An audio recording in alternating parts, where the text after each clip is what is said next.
August 20th. Becky, could you take the roll, please? Yes. Mr. Buban? Here. Mr. Coughlin? Here. Ms. Huppy? Here. Mr. Jackson? Here. Ms. Patterson? Here. Ms. Sorg? Here. Mr. Murphy? Here. Vice President Fry? Here. Thank you. Thank you. At this point in the meeting, we would entertain comment from the public if there's anyone that would wish to do so.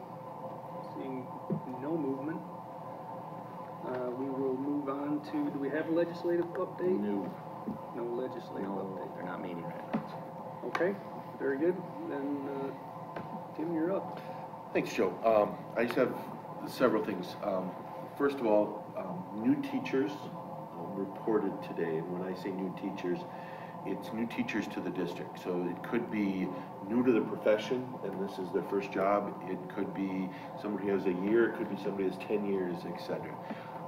And we're very fortunate that we have two amazing mentors in Chris Keenan, who you will hear from shortly in the giving the Excel, Summer Excel, because she's also the Summer Excel principal, and Stephanie Krenz. And so they both worked with teachers today. Today was kind of a lot of logistics, filling out paperwork, getting your picture taken, learning the email system. Paul kind of presented on technology. I want to thank Joe for coming this morning to give the welcome, and then Jill and Steve, who were able to join them for lunch. And I know when they see the board members, it's greatly appreciated for the support. Tomorrow, new teachers come tomorrow also, and tomorrow the major thing tomorrow is ALICE training. So we're training all of our new staff in ALICE, and so not only new teachers but new administrators and new support staff, etc., are all going through ALICE training tomorrow. And then Wednesday, it's just first-year teachers that are working with the mentors. So any teacher who has experience that we've hired is excused, and it's just first-year teachers. Also tomorrow we have central registration, our second day of central registration, from 7 a.m. to 3:30 p.m. at the high school. The first one went really well, other than the fact that about 300 to 500 people showed up at the first hour, and so we had a bottleneck. And a lot of that, I shouldn't say a lot of that, some of that is high school students, and particularly seniors, have to get that desired parking pass in the place they want to park. So they all know to come early. You know, plus it was at noon, so they could easily get up at their normal 11:30 a.m. wake up time. Some of them might be early and still get there by noon. So we were able to accommodate their sleep schedule for the summer. So tomorrow is registration from 7:30 to 3:30, as I said, at the high school. There is a home soccer game tomorrow. Come hear Steve announce. Steve, Maybe John, maybe me. The announcers for the soccer games. Home football game, second home football game is on Friday. And then next week, next Monday, all staff report Monday morning. And we will be doing some breakout sessions. We'll be doing a welcome back. Frank will join me for a welcome back to all staff. And then it's morning in the district, PD, it's afternoon in the buildings. And that's 4 days next week. Monday and Tuesday is district PD in the mornings, the rest is building time. And then next Wednesday, the 29th, elementary schools have open house from 4:30 to 6, and River Bluff has open house from 5:30 to 7. And students come 15 days from today. And we're excited and we can't wait. That's all I have. Okay, anybody have any questions for Tim? I have one. About the ALICE training, is that anything any board members have previously attended, or is there any No, we benefit? haven't trained board members in ALICE training. That's something that we certainly can discuss. We've pretty much got things set for tomorrow and the numbers and things like that, but that's something we can talk about and even give board members, if they want, kind of a small dry run type of thing through it, if that's something, a learning session, you want. But that's something we can discuss at a further date. Okay. Anybody else? Okay, well, given the fact that Joey is not here, Mr. Jackson has the honor of doing the consent agenda this evening. All right, here we go. First item is to move approval of the August 6, 2018 regular board meeting minutes. The second item is to move approval of the August 2nd, 2018 through September 5th, 2018 check register and August 5th, 2018 P-card statement as presented. Third item is donations, and we would like to say thank you to the following individuals and groups and move approval of their donations to the district. Nelson Global Products Incorporated, $4,000 for the Nelson Global Scholarship. R.J. Huston Company, $2,000 for improvements to Fox Prairie and Kegonsa softball fields. Alexis Argel, $1,000 for a scholarship. And then the Stoughton Youth Softball Group, labor to improve Fox Prairie and Kegonsa softball fields, and related cash donation budget adjustments for $7,000. Fourth item is move approval of a permanent professional educator contract for Scott Anger, Dorothea Janish, Nita Conjui, and Kayla McDermott for the 2018-2019 school year, and a permanent administrator contract for Robert Johnson effective August 13th, 2018 for the 2018-2019 school year. And the fifth item is move to approve the resignation of Donald Walden at the end of the 2017-2018 school year, pending liquidated damages of $600. Consent agenda has been moved. Is there a second? A second. I'll second. Okay. Questions? Nothing? I will say, I don't think it's fair that you got such a short I got a short one. consent agenda. Joey never gets so lucky. All right, all in favor of approving the consent agenda, signify by saying aye. Aye. Any opposed? And that's, Can I abstain? would you like to abstain? I'm sorry. That's okay. Is that noted? Becky, did you get that? Yeah. Okay. So then we will move on to committee reports. Have we, any committee reports? Finance is not met. Yeah, That was- ERC is the same thing, so we're just blowing through this agenda. Nice. Okay. And then Chris Keenan, you're up for the summer Excel report, please. Unless I skipped anything. Okay.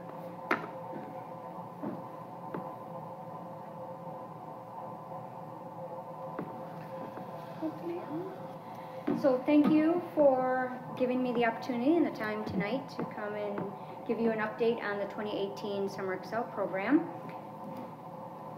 Just to remind you of our goals, we like to provide students an opportunity to engage in courses that they wouldn't otherwise get to maybe dabble in during the regular school year. A lot of enrichment type opportunities. We also want to provide an additional 18 days of practice in their literacy skills through the reading and the math course as well. So those are the goals that drive our program. So this year we had a total enrollment of 655 students. Again, our staff numbers were high, 74. We're continuing to serve 4K through 8th graders, and we had 27 enrichment courses this year, and still had the 16 academics, so we have math and reading for K through 8. In the library, we provided 148 K through 8 students that were enrolled in our reading course an opportunity to check out books during that 18 days, and during that 18 days, they checked out 884 books between those 148 students. So you can see that there was a good checkout rate with those students. Overall, during those 18 days, including staff and the students, we had 1,300 books that were checked out, so we were keeping them busy. Congratulations, but a thank you rather to the UPS company, which donated the books for our RIF distribution this year. So each student that participated in a reading class was able to come into the library and to take a book home for the rest of the summer. We continued with our theme-based math and reading classes this year. Students were really engaged with that. So kindergarten through 5th grade had a variety of different themes. So 5th grade did travel and vacation. So everything they did in their math and reading was around planning a vacation or a trip. So making graphs, doing research, things like that. 4th grade did inventions. We had mysteries at grade 3. We had superheroes at grade 2. We had fairy tales at grade 1, and in kindergarten we just had lots of fun and games. We always encourage new courses each year. It's nice to offer different enrichment classes. We do keep with the math and reading, even though we make changes to that to try to get more enrollment in that. I really do try to focus on additional or new enrichment courses. And so this year we had 2 new ones in the STEM or the STEAM program, and we had build and measuring with Lego structures and a loose parts play lab, which was part of the brainchild through Kiganza that they were doing in their kindergarten classes. And so 2 of our teachers brought that to summer school with quite a bit of success. In the just overall enrichment area, we had 4 different classes offered, new ones offered. So we had a camping class. Students traveled around the USA. We had some 3D design classes, and also some students took a stab at puzzles and word games. We brought back a cooking class, which I anticipated would be a huge sellout, and within the first 2 days, almost every single section was full. So it's clear that books and cooks is the thing that students want to participate in, so hopefully we continue with that. We had a magazine creating class and also some sign language for beginners. And in kinesthetics, we had sports around the world and evolution of dance, which was great fun to watch. Parents and family members were able to come in on the last day of each session and watch their children, their students participate in the dances they learned throughout the decades. And we still have our visitors during Summer Excel. Liz visited us this year through the Whooping Crane outreach, and the ducklings are always a huge hit. It's always the buzz in the hallway that week that they visit up there. So in one of our classes through Mike Vaughn, all the other classrooms are invited to come down and check out the ducklings. And finally, we have to say goodbye to Sumo, who retired from Summer Excel this year as the admin assistant. And so without her hard work during the last 6 years that I was there, the success of Summer Excel would look a little bit different. So we will miss her, and we thank all of her time and dedication to Summer Excel. Questions or comments? Yes. Well, I think I told you before summer school started that I had signed both of my kids up for math for the first time, and my oldest one, he did not want to go. Okay. And I will tell you, the first day he came home and he said, if math was like that all the time, all year, I would go and get an A and everything. Nice. Consider the source, but you know. Those are the sources we want to hear from. Excellent, thank you. Anything else? Mm-hmm. Did you mention how enrollment this year compared to years previous? It's been pretty steady. There's a lot of competition that Summer Excel has to compete with other camps that are being offered in Stoughton, and every year it seems like another camp is opened up or somewhere in the area. So you actually see where you don't have a problem with having too many students for the resources that you guys are given No, right now? thankfully, we've been able to keep up with the demand of the enrollment. So if we're short in enrichment, I'm not too proud to go and beg some teachers to teach, so Okay. probably can all attest to that. All right, thank you. Anything else?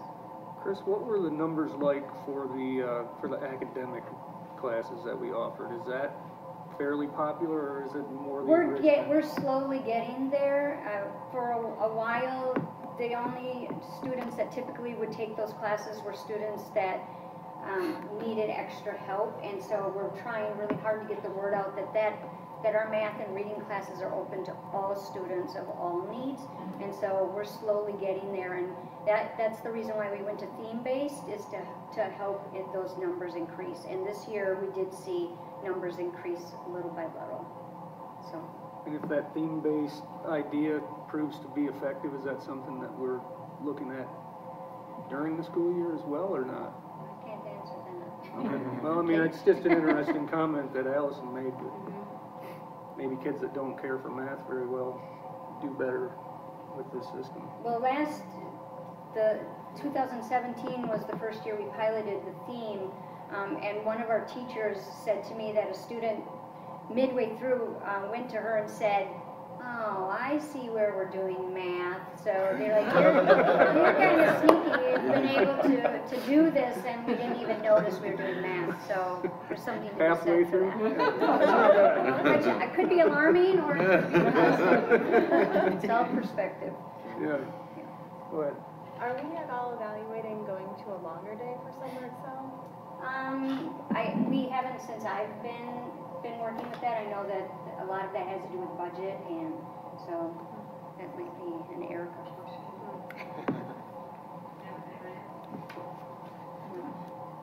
We've never had anyone ask about making it a longer day.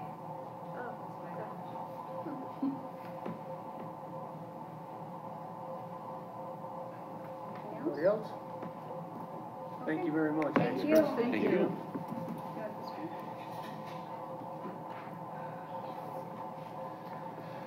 And now we will have an overview of K-5 reading workshop from a whole bunch of folks. So, we'll let the crew introduce themselves, so. Oh, that sounds great. Good evening. I'm Kate Algren, Director of Curriculum and Instruction, and we'd like to take some time to share with you the curriculum journey of units of study. But before we begin, I just would like for all of our literacy coaches to introduce themselves, and then we'll start with our little mini presentation. I'm Nikki Early, I'm at Foxbury. I'm Mary Lee Cronin, I'm at Foxbury. Jennifer Hopper, I'm at Kegonza. Molly Grotenhuis, I'm at Sand Hill. Diane Pino at San Juan.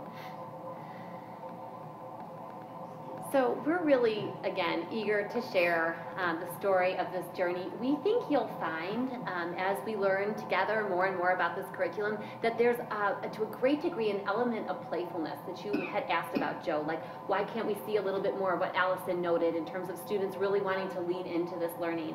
I think units of study is a prime reason why we selected this curriculum, because of the developmentally appropriate nature and the scope and sequence of it. So we'll talk to you a little bit about that, but we want to listen for that question that you raised. We're always thinking about how we can increase engagement for our students. So tonight we're going to just talk to you about units of study, and then also about the outcomes that you can expect to see from our students when they engage and experience it. Just a couple things I want to say about the curriculum. Firstly, it's a teacher's curriculum. It's developed by and for and with teachers, and it's in really continual revision based upon teacher researchers and shared with districts and through professional learning. That will really be built into text, and it's constantly evolving based on what we learn about how well the curriculum is meeting the needs of our students. There are so many opportunities really baked into this curriculum for teachers to assess student performance and then reflect and adjust based on what they're seeing. And our coaches will tell you a little bit more explicitly about what that actually looks like. But I also want to mention that it's a child's curriculum, again, and that it's playful, developmentally appropriate, and really emphasizes and highlights the importance of the child developing an identity for himself or herself as a reader, which we know affords great opportunities throughout the lifespan. If we teach a child to read, they have so many more choices in life, and we believe that this curriculum offers the grandest opportunity for us to achieve that goal. So with that, I'll turn it over to our coaches, and they're going to walk you through just a couple of key points. We could really be here all night, just to let you know. We're so excited about this. And one more item that I would just note is that our teachers, when they came for professional learning for 8 days in August, one grade level day and then one overview day, they pretty much could have stayed all night too. So they literally like shut down the room, turned off the lights. They were so eager to learn, and we just think that spells great things to come with the implementation of the curriculum.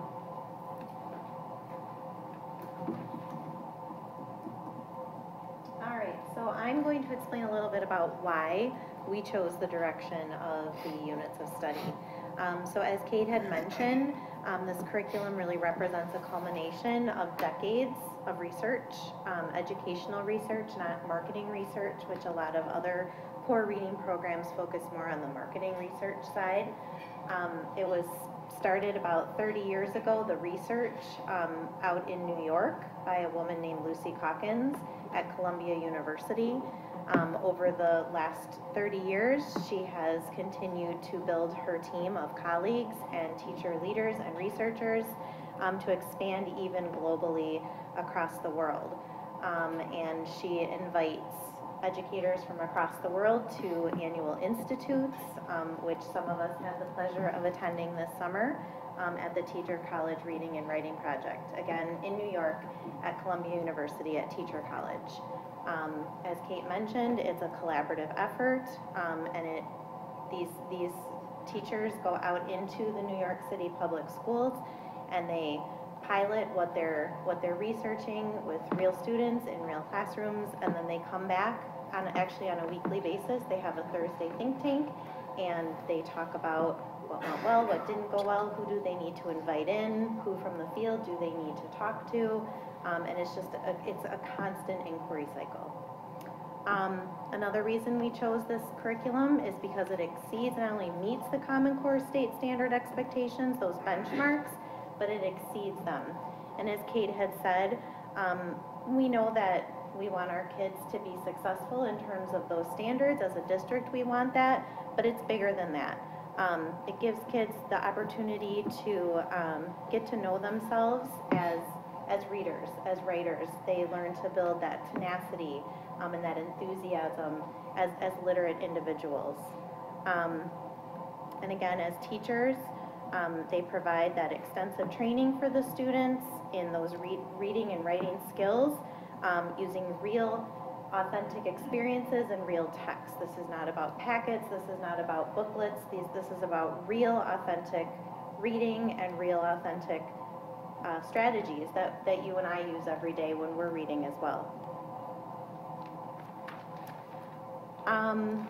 Another wonderful piece of this curriculum is that every page is just full of professional learning for the teachers.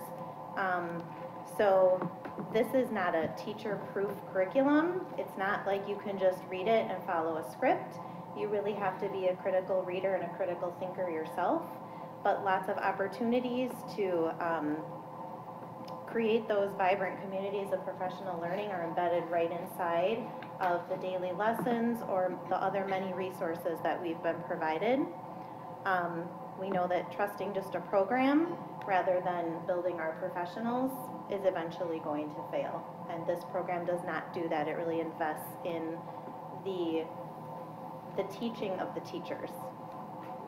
And then the last reason is because it aligns with our current writing workshop. So we adopted the units of study in writing from the same organization, the Teacher College Reading and Writing Project, about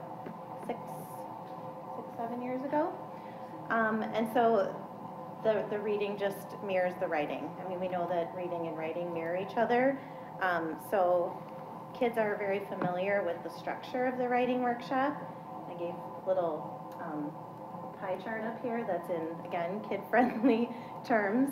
So it's a predictable structure where the teacher spends a very short amount of time demonstrating and teaching the kids some very specific skill or strategy, and then kids get lots and lots of time to practice. So again, for the reading curriculum, they're reading real text. They're not doing like word searches or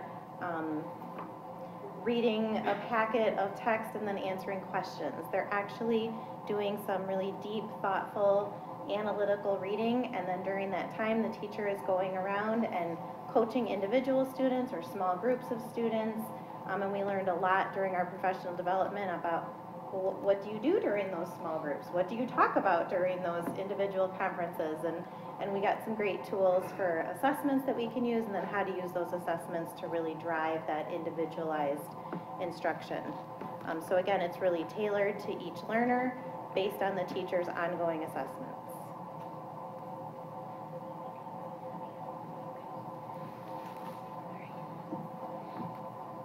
Okay, so like Jen said, this is not like a teacher-proof curriculum. It is different than some of our, well, we've had the writing. It's a more complex curriculum to use, and so we have really looked at how do we prepare and help support our teachers with that. I will say a lot of our teachers have been begging for us to get the reading since we've adopted the writing, because they know it aligns, they believe in the writing, and they've seen how amazing it is and what they've learned as educators. So, and to prepare for launching this year, we looked at what we could do to get everybody ready to go.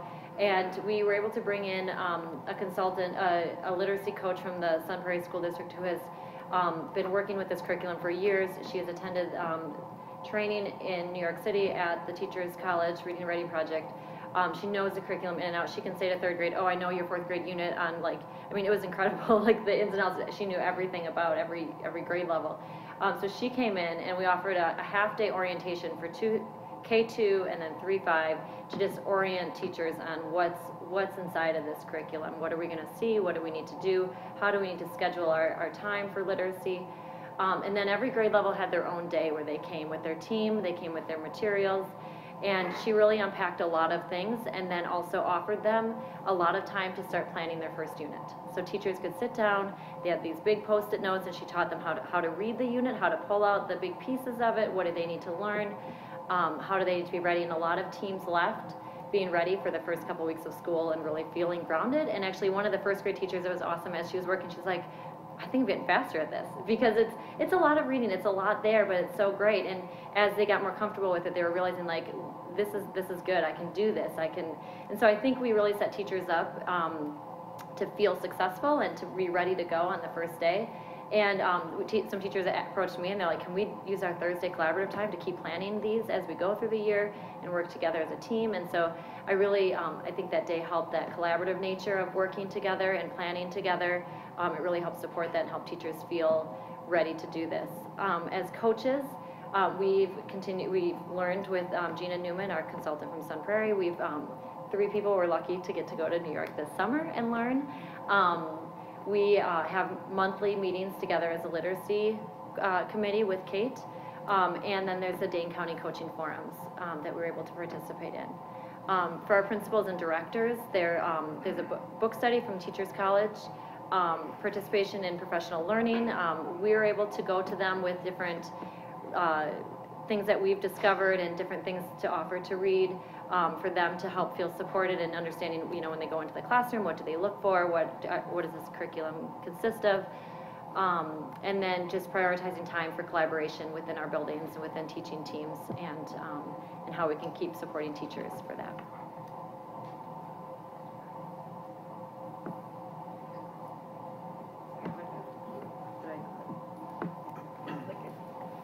Okay, so of course, after adopting this curriculum, we know we have to gauge their progress. That's huge. The units of study really look at reading a student and their reading, but it's not just how well they read, how fast they read, it's the thinking that goes along with it, and matching all the behaviors, like they said earlier about how we just do them naturally when we pick up a book and read, and we're actually specifically teaching our kids how to do that. As teachers, there are many different ways where we can gauge their progress. So there's a phonics piece to it where there's a phonics assessment. There is a pre-assessment in the reading where we can give the pre-assessment, see where there are strands throughout the progressions throughout the curriculum, and we can see which of the strands that our students are not being as successful at, and really focus in on those strands during that unit, and then reassess them and gauge from there. We, like Jen said, there's that like 10-minute mini lesson where the teacher teaches, and the rest of the time is really where the teacher is going around the room and they're talking, they're sitting with individuals one-on-one and conferring with them and giving them a tip, and pushing their learning a little further, stepping it up.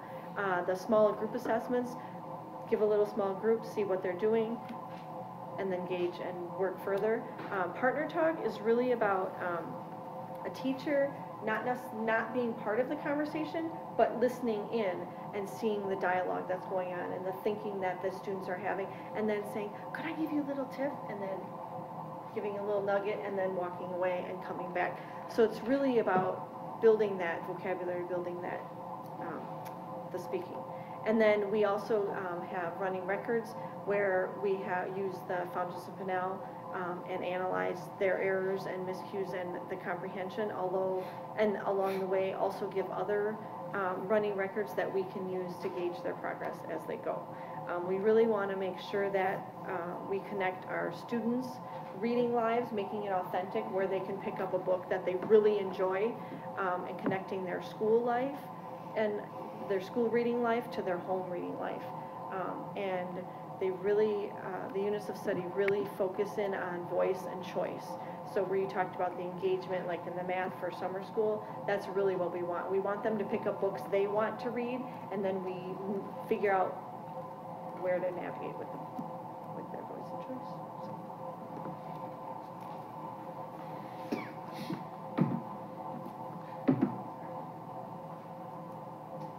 Okay, so when we are assessing our students and seeing where they're at, the big three areas that we look at are accuracy, so just the decoding of the actual words, fluency, what it sounds like, because I could decode wonderfully in Spanish, but my fluency probably wouldn't be wonderful because I don't know exactly what I'm saying.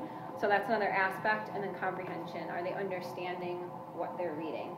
So across literacy, those are the things that are commonly assessed. But a big part of this curriculum is also having them become readers. And two quotes really stood out for me when I went to Teachers College. One of them kind of hits on that. It says, reading with pleasure must be a constant and steady companion to the big three: reading with accuracy, reading with fluency, reading with comprehension, because our world depends on it. So one of the researchers, Kathy Collins, spoke to that, and I think that's a big part of this curriculum. It's more than just, are they doing wonderfully in their classroom? No, we want them to see themselves as readers and have literate lives when we're not around, and picking up books and taking on that identity. That's a big part of this curriculum. Another quote that was said was, reading is not a performance, it's a transformation.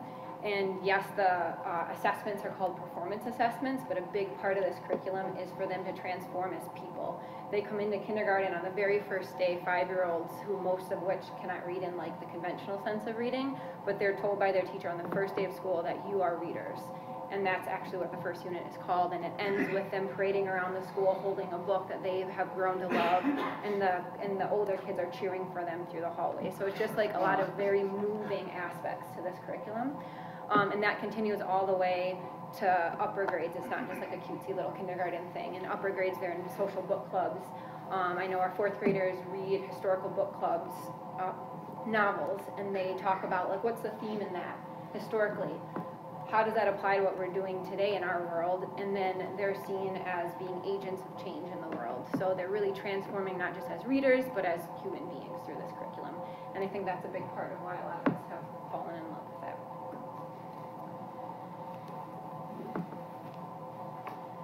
Finally, how might families support in this journey we're going on? The 4 necessities are time, finding time that your child can sit down and read, having access to books that they can read, whether it be in your home, the public library, books from school, anywhere that you can get books for them to read. Choice is very big. They need to choose what they want to read, and it needs to be interesting to them. We know that if students are interested in the book because it's something that they have an interest in, then they're less likely to abandon that book. And then community, talking about our books. Like was mentioned before, Molly said about the book clubs and talking amongst themselves in the book clubs. The partner work that is done, talking about a book with a partner. And then at home, talking at home about books. As a teacher, I can't read every book that the students read, but I can have a conversation with them and ask them to tell me more about why they love the book. What did it make them think about? And we will also be communicating with families about how they can have those conversations at home with their children.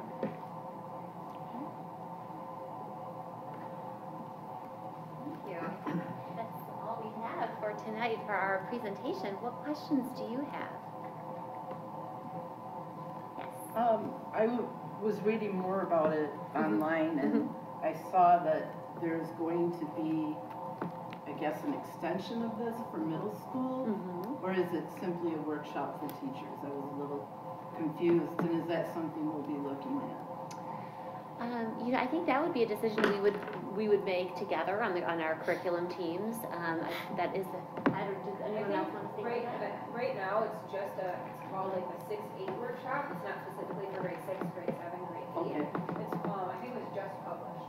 This is that 6-8 curriculum. So I don't think it's been discussed yet. Okay. Yeah. Yeah. But it would certainly be something we would think about in the interest of a coherent K-8 curriculum in the future. Okay. Yeah, thank you. Thanks for the question. I just have a comment. I really like this. I think in literacy, you know, we have a history, not necessarily in stone, but in education, pulling so many different things from so many different places, and it's disjointing and misaligned. It's really refreshing to see the work done on something that is clearly comprehensive. There's clearly a plan in place for implementation. There's clearly the support structures in place, and so I just want to commend you on this. It's excellent. I would love to see us look at something like this for middle school. I like how it's aligned with some of the work that's being done with inquiry-based learning. So good job. This is really neat. This is great. Well, and thanks to the coaches and the teachers and our leadership here before me that really kind of set the tone for this work. It's really important, and it's been exciting to see the support our staff have given it.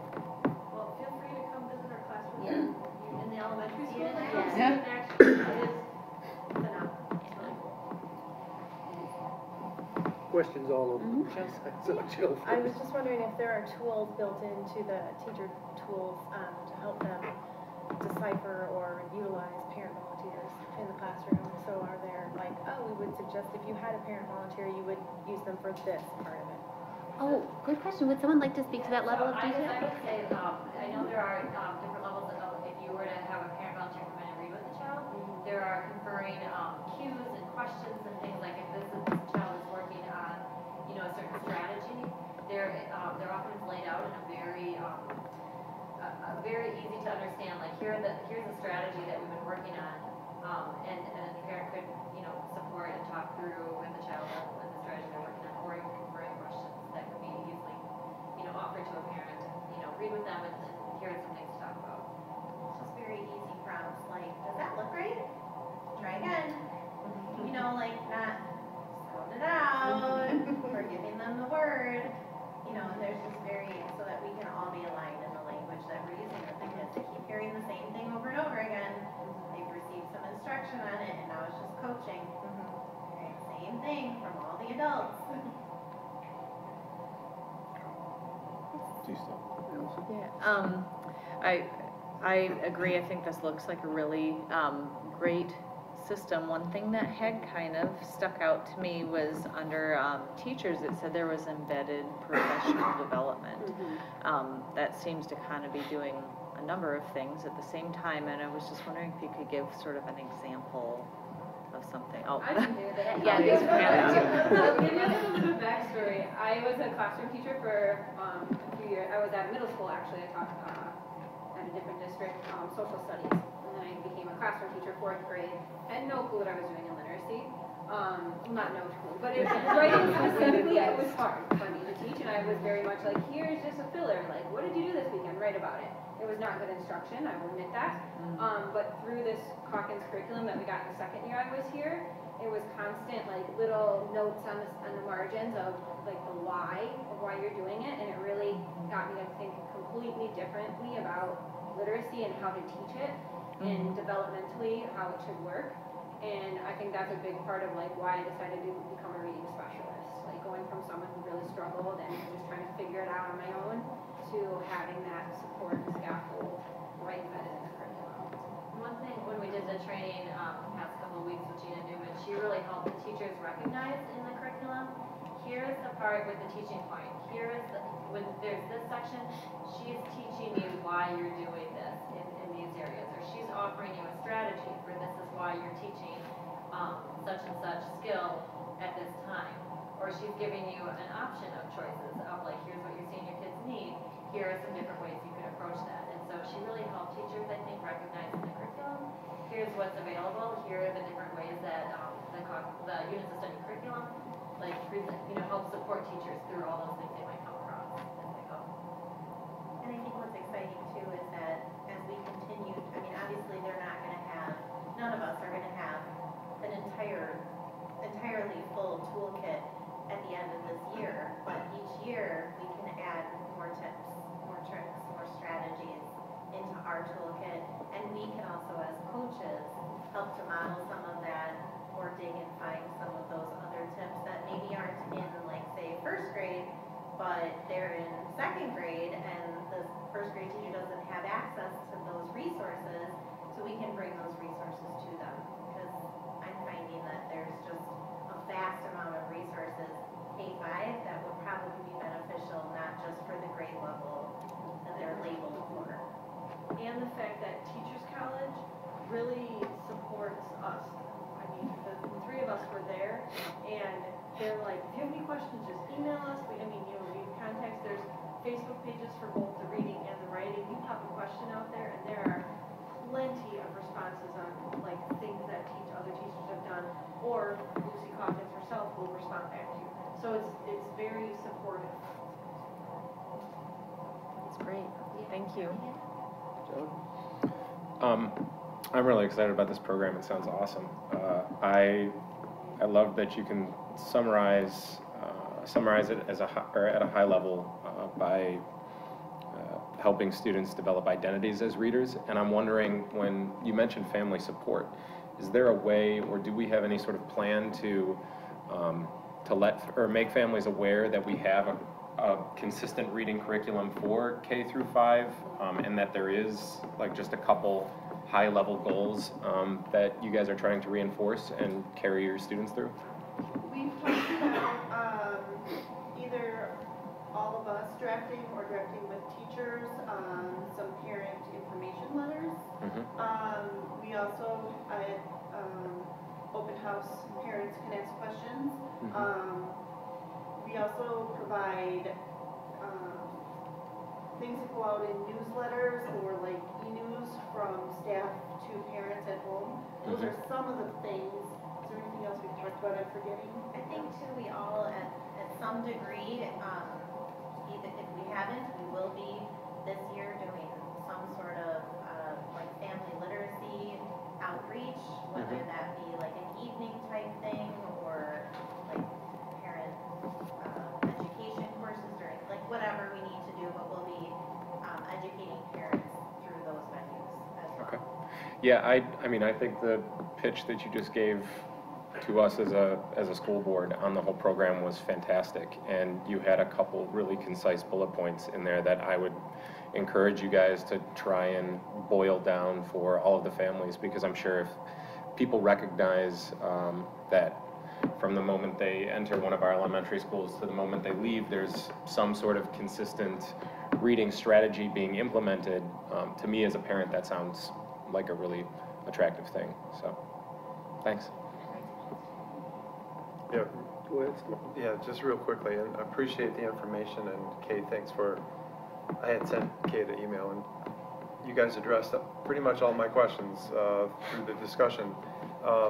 This does tie directly to one of our target goals for the year of improving reading. I can't remember exactly what Tim, maybe, I'm looking at Tim because Right. maybe you can. One of our goals is that every grade level will make a year's worth of growth, or grade level cohort will make a year's worth of growth in reading. Right. And math. And this fully supports Right. that goal, so I think it's wonderful. So, do we measure that success besides the running record and the regular assessments in the classroom? The success of this program is measured through the Fontes Centinel data. Is that correct? Okay. And they mentioned the STAR assessment also. Right. Oh, yeah, the STAR. Thank you. Okay. Okay, thanks. Appreciate it. Anybody else? Well, I also think this sounds pretty incredible. The one thing I'm wondering is, this is new for us, what's it replacing and how long do we sort of stick with this? I mean, it sounds great, it doesn't sound like we're going to be looking for a replacement, but how long had we been with what we were using before? Okay, sorry. We adopted the program we're replacing, the Great Habits, Great Readers by Pearson, was the same year that we adopted the units of study for writing.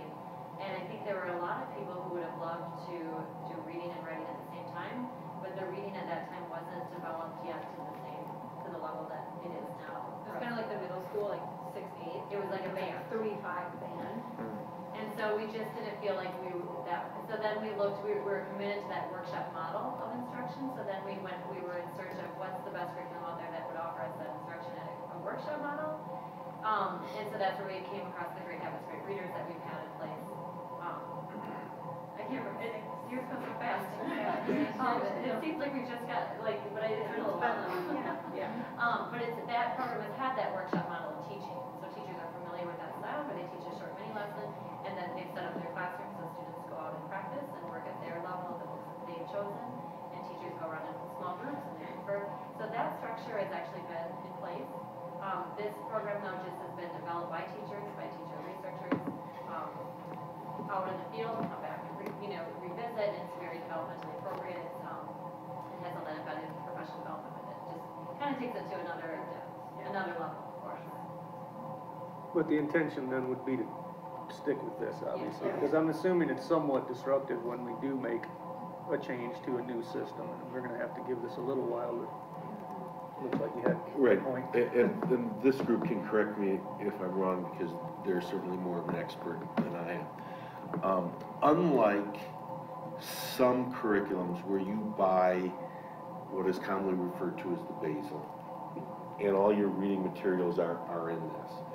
This is more of a structure than it is the actual curriculum. So we are using authentic literature. We are using the books and getting the students interested in and using that framework to help them read. Am I wrong? And I think to kind of add to that, Dr. Anzeiger, is a big piece of our building budgets, I think, are going towards building classroom libraries, because we know that those need to always be evolving. We know that literature for children, I mean, it's every year, there's new and beautiful and amazing children's literature that's coming out. So we really want to build those classroom libraries that stay updated and really do represent what the kids in our classrooms are saying that they want to read. And yeah, It represents the kids in our class. yeah. So building those really diverse classroom libraries for a wide range of readers, so they can all identify themselves. Well, that's great. It sounds like we have a really robust plan going forward. So thank you for presenting that. And I give this crew a lot of credit. They've put in countless hours and traveled. Yes, and are really committed, and their enthusiasm. Going to New York. I was trying not to mention that. And their enthusiasm carries over, and as you can see it in yes, you can. in what they're doing. You can also see it in the teachers who have been here for different in-services, and they're excited about the possibilities, so. Yeah, it truly is a rich curriculum, and it will take our really exceptionally talented teachers to animate it. And then they will, they are, and they will. So that's what's exciting. I mean, I think sort of the strongest thing I can say about it, about any curriculum, is you never run out of ideas, you just run out of time. And so you can see tonight that that's sort of the predicament we're in. We're never going to run out of ideas with this curriculum and with our teachers.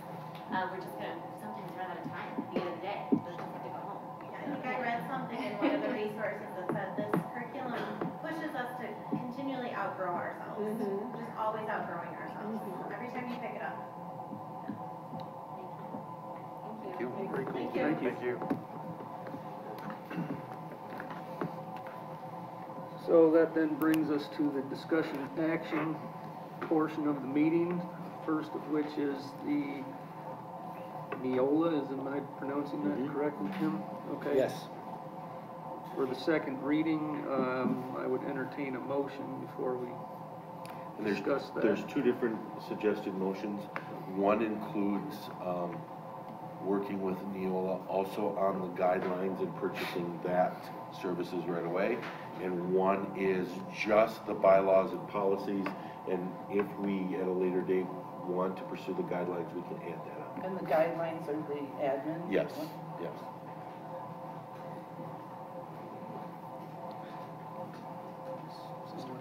Got a preference to which one of those?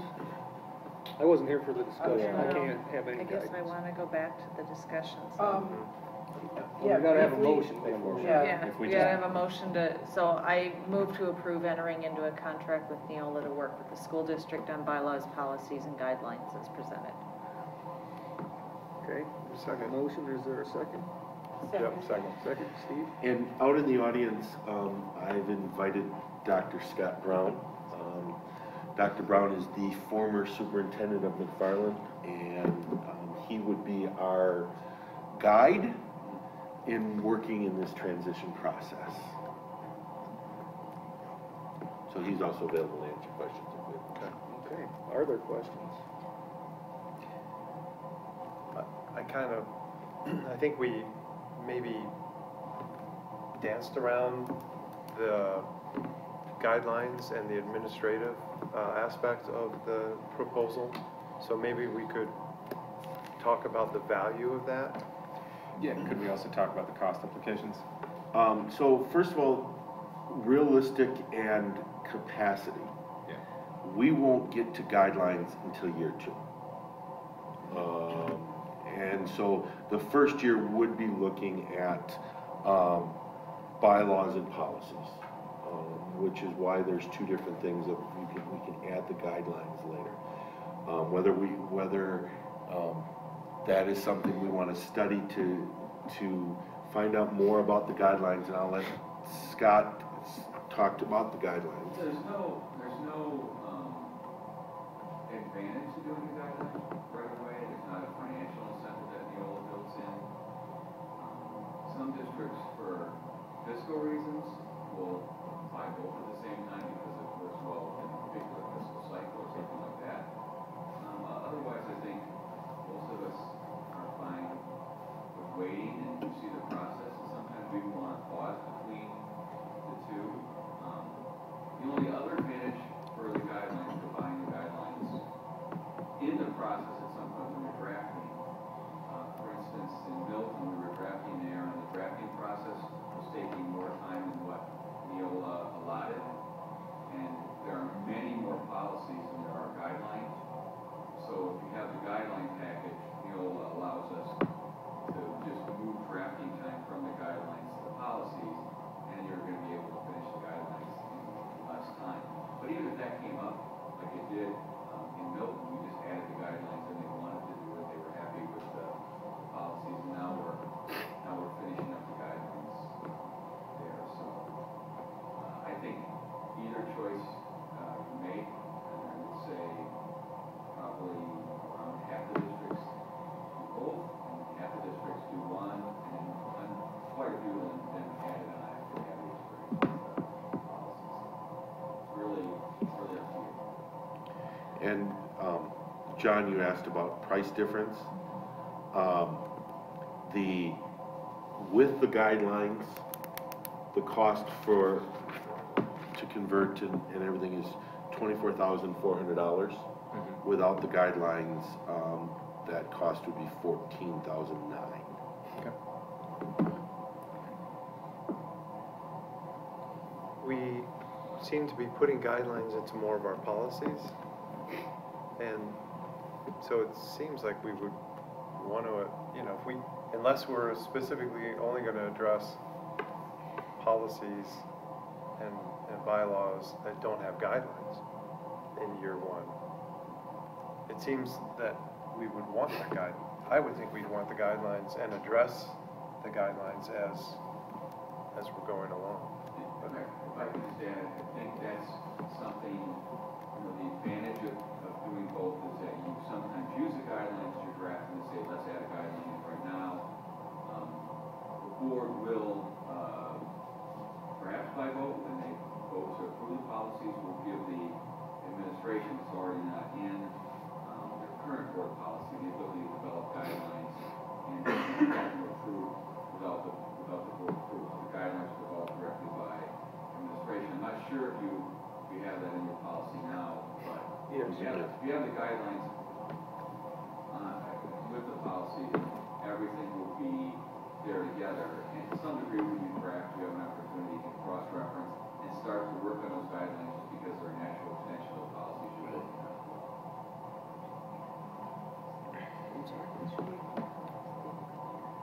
Oh. Do we have any input from the policy committee? That's probably a good idea. Other questions? John? Yeah, do we have any input from the policy committee on whether or not including the guidelines in an initial contract would, or if there's any sort of clear decision we could make?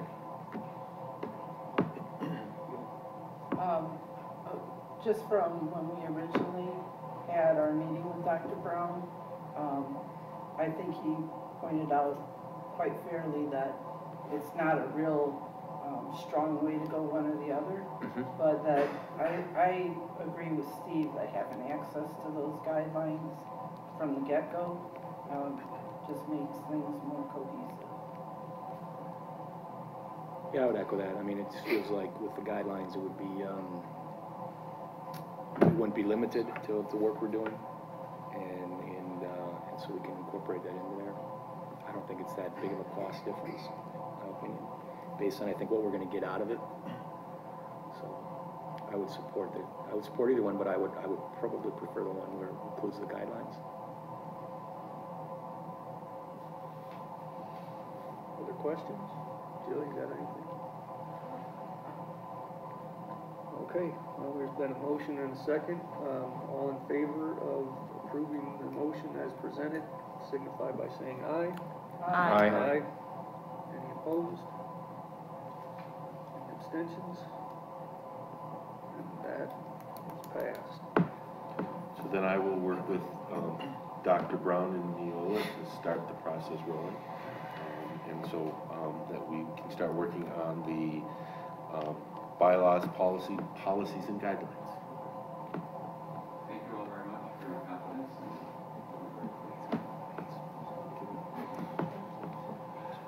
So the last thing under discussion action is the meeting that we had 15 minutes prior to this meeting about the youth center lease to the school district. And I would entertain, do we have a recommended motion for this, or do we need a motion? There's one on here. Or we Should be in proceed there. with I think it this? should be in board docs. Right here, I got it. I can make the motion. Okay, well, then I would I move to entertain- approve. I move to approve the youth center lease agreement between the city of Stoughton and the Stoughton Area School District as presented. Second. Okay, there's been a motion and a second. Does anybody have any further questions about? Nelson? I did think of one thing after we met earlier. You said that it would start August or September? The terms are in the lease agreement. I'm pretty I sure know. I think it's like August 15th through Okay. June 15th. And then it would go through June. Do we have to worry about that interim in the summer?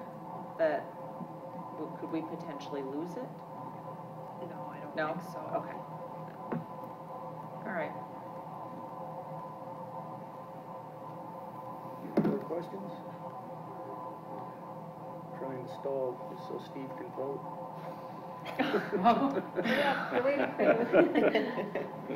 on, Steve. I haven't seen him in Oh, a long time. okay, So I sorry. had to say hi. We used to play soccer together. Oh, Like, whoa. very good. That was Well, weird. now we're voting. Yeah, okay. Great, good, thanks, yeah. All right, all in favor of the youth center lease, please signify by saying aye. Aye. Aye. Is anyone opposed? Anyone abstaining? And that also is passed. Thank you. Thank you. Apologies. That's fine, Steve. Just giving you a little trouble.